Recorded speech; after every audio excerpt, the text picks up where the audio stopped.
Okay, so the only open source 3D software out there. Let's see what I can create using Blender.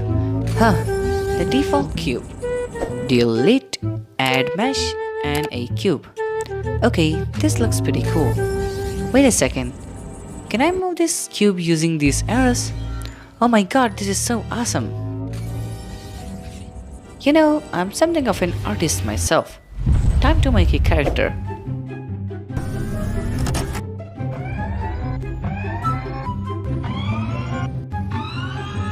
Okay, this has to be one of the hardest thing I've ever done. Time to watch a Blender video. Model is simple, dude. Great job. 24 hours later. Finally, now reality can be whatever I want. Using proportional editing, pull the legs and arms from a pose that looks like a foot. Okay, let's animate this character. 5 years later. Oh, finally. Time to render this animation.